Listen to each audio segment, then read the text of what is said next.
Sur ce globe terrestre, la variation des niveaux de gris représente la variation de la marée dans les océans et les mers littorales. Les niveaux de gris indiquent différentes hauteurs d'eau induites par les attracteurs que sont la Lune et le Soleil et les effets de la rotation de la Terre sur elle-même. Ici, les niveaux les plus foncés représentent la marée haute. Les niveaux les plus clairs, avec à l'extrême le blanc, représentent la marée basse. Les mouvements des astres sont périodiques. Le résultat de toutes les forces d'attraction gravitationnelle des astres sur les mers littorales et les océans se traduit par cette variation périodique globale du niveau de la mer qu'est le phénomène de la marée. Elle est ainsi la résultante d'un grand nombre de composantes qui varient en fonction de la position et des mouvements des astres par rapport à la Terre.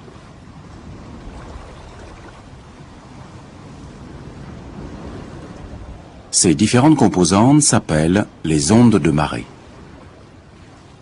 Nous nous intéressons ici à l'onde de marée M2 coloriée en bleu, principale résultante de l'attraction de la Lune, et à l'onde de marée K1 coloriée en rose, due au fait que l'orbite lunaire est inclinée par rapport à l'équateur.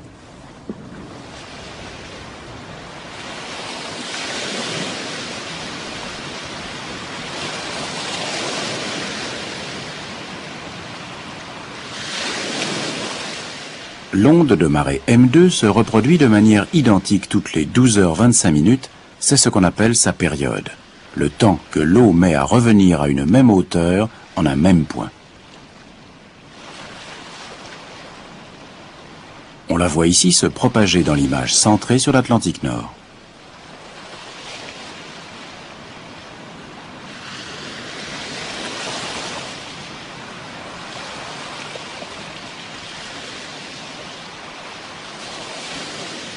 L'amplitude de l'onde de marée est élevée, de l'ordre du mètre aux abords des côtes européennes. La hauteur d'eau varie de plus de 2 mètres, c'est ce que l'on appelle le marnage, soit la différence entre le maximum et le minimum.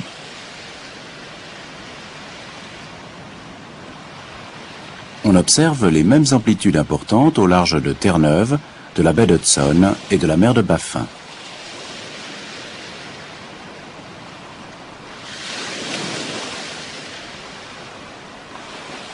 En comparaison, l'amplitude n'est que de quelques dizaines de centimètres en plein océan Atlantique. Cette variation d'amplitude se propage sur des milliers de kilomètres. On peut suivre une hauteur d'eau et voir le front d'onde se déplacer. La distance entre deux hauteurs identiques est la longueur d'onde. Elle dépend de la profondeur de l'océan ou des mers littorales. À une faible profondeur correspond une petite longueur d'onde. Elle est de l'ordre de 1000 à 1500 km, là où les profondeurs sont de l'ordre de 50 à 100 mètres et de l'ordre de 8 à 10 000 km pour les profondeurs de 4000 à 5000 mètres atteintes dans l'océan Atlantique.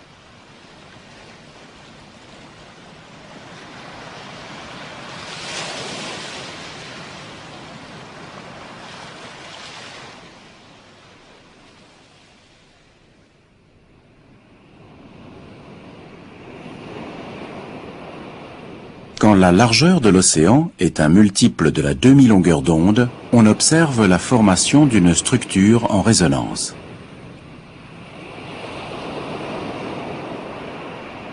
En son centre se trouve un nœud vibratoire. La marée y est quasiment nulle et autour, on note une amplification importante de l'amplitude. L'onde de marée se propage alors dans le sens inverse des aiguilles d'une montre autour du nœud vibratoire.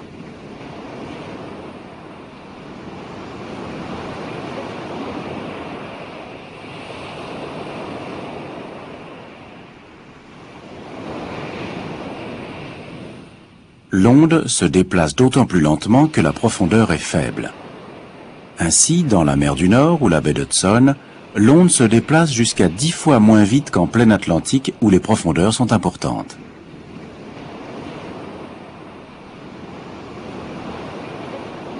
La marée met autant de temps à traverser la Manche qu'à traverser l'Atlantique Nord.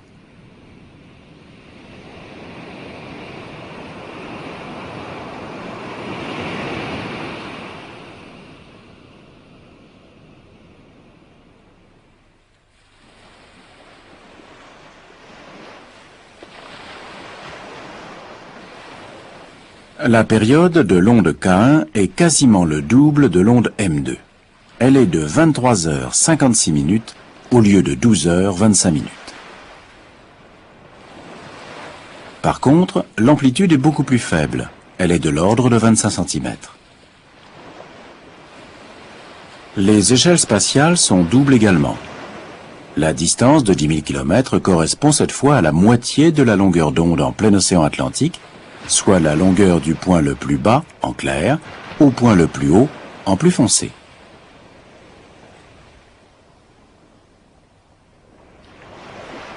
On retrouve un nœud vibratoire dû au rapport entre la longueur d'onde et la largeur de l'océan. La propagation de l'onde s'effectue toujours dans le sens inverse des aiguilles d'une montre. En fait, on se situe quasiment à l'échelle planétaire, puisque le phénomène est très cohérent avec ce qui se passe dans l'Atlantique Sud.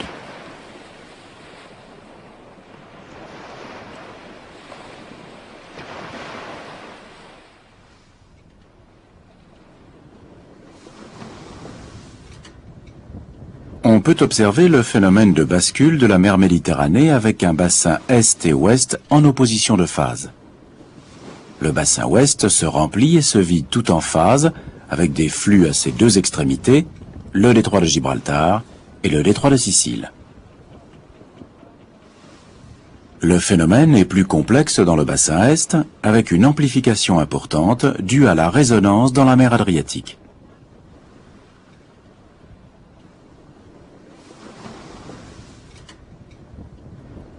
Un phénomène de bascule très similaire est observable dans le golfe du Mexique, avec une opposition de phase entre le golfe et la marée dans l'Atlantique et la mer des Caraïbes.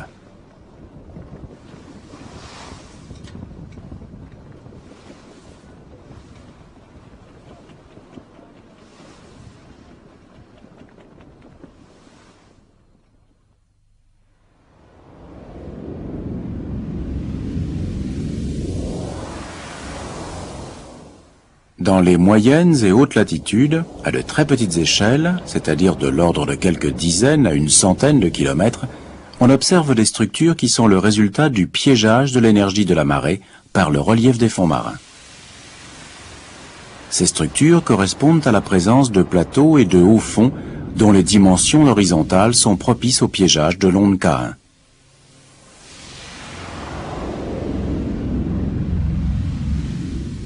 Un piégeage qui n'est cependant possible qu'au-dessus de la latitude critique de l'onde de marée.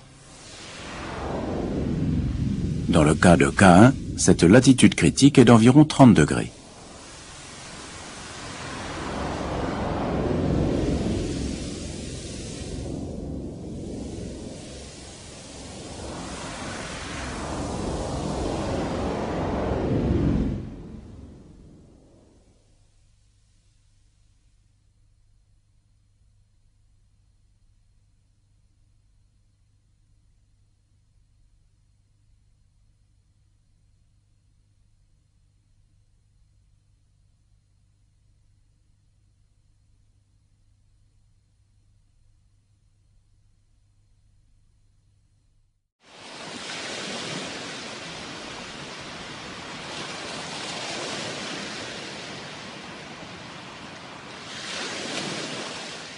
L'onde de marée M2 se reproduit de manière identique toutes les 12h25, c'est ce qu'on appelle sa période, le temps que l'eau met à revenir à une même hauteur en un même point. On la voit ici se propager dans l'image centrée sur l'Atlantique Nord.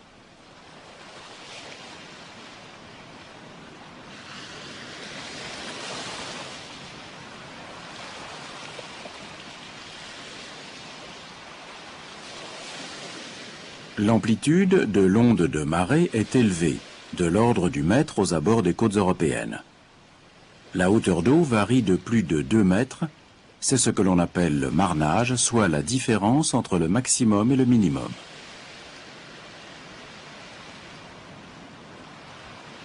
On observe les mêmes amplitudes importantes au large de Terre-Neuve, de la baie d'Hudson et de la mer de Baffin.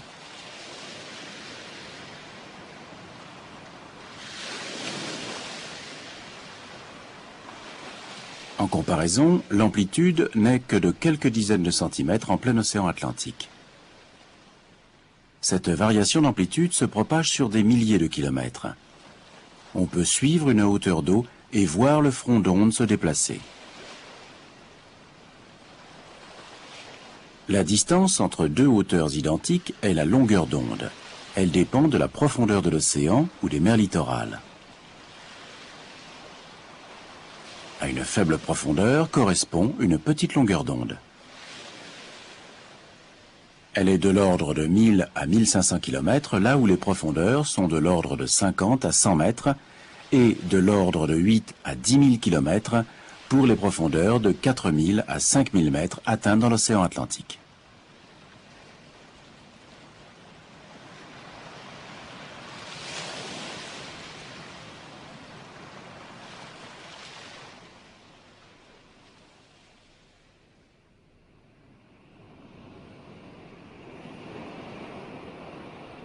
Quand la largeur de l'océan est un multiple de la demi-longueur d'onde, on observe la formation d'une structure en résonance.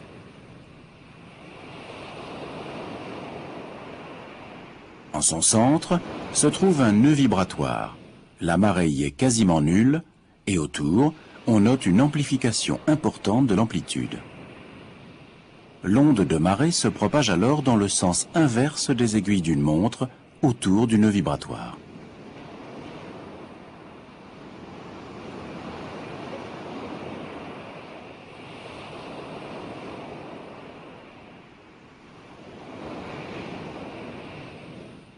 L'onde se déplace d'autant plus lentement que la profondeur est faible.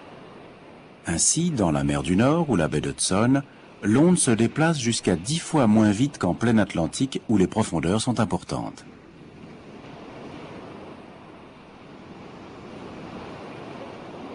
La marée met autant de temps à traverser la Manche qu'à traverser l'Atlantique Nord.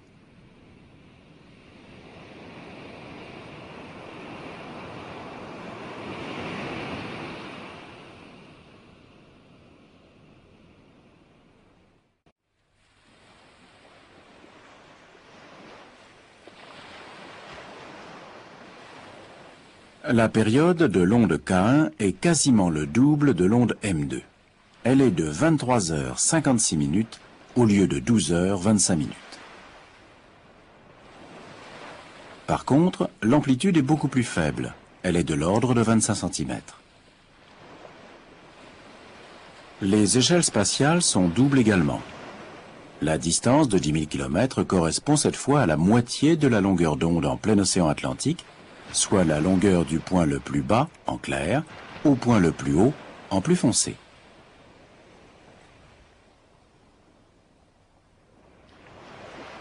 On retrouve un nœud vibratoire dû au rapport entre la longueur d'onde et la largeur de l'océan.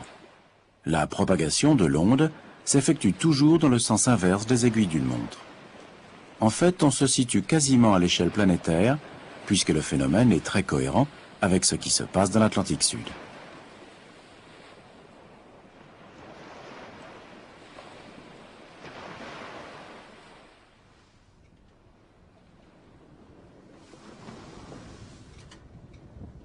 On peut observer le phénomène de bascule de la mer Méditerranée avec un bassin est et ouest en opposition de phase.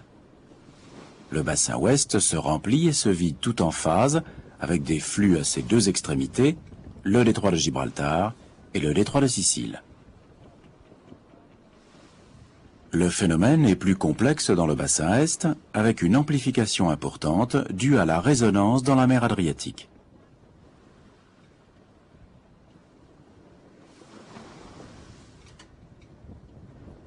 Un phénomène de bascule très similaire est observable dans le golfe du Mexique, avec une opposition de phase entre le golfe et la marée dans l'Atlantique et la mer des Caraïbes.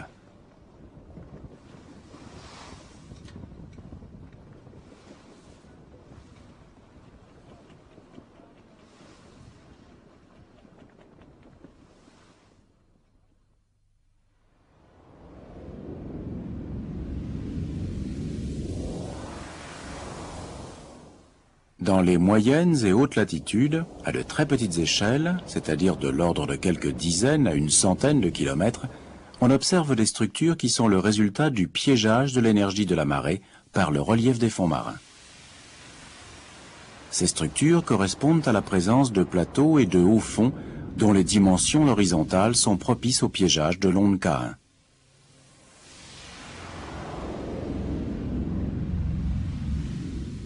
Un piégeage qui n'est cependant possible qu'au-dessus de la latitude critique de l'onde de marée. Dans le cas de K1, cette latitude critique est d'environ 30 degrés.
Sur ce globe terrestre, la variation des niveaux de gris représente la variation de la marée dans les océans et les mers littorales.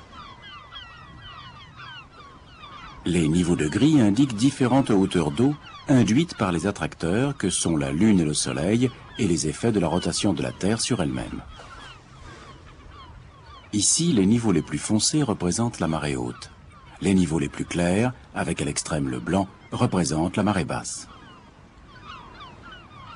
Les mouvements des astres sont périodiques. Le résultat de toutes les forces d'attraction gravitationnelle des astres sur les mers littorales et les océans se traduit par cette variation périodique globale du niveau de la mer qu'est le phénomène de la marée. Elle est ainsi la résultante d'un grand nombre de composantes qui varient en fonction de la position et des mouvements des astres par rapport à la Terre.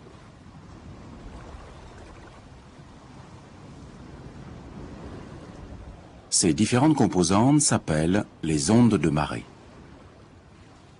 Nous nous intéressons ici à l'onde de marée M2 coloriée en bleu, principale résultante de l'attraction de la Lune, et à l'onde de marée K1 coloriée en rose, due au fait que l'orbite lunaire est inclinée par rapport à l'équateur.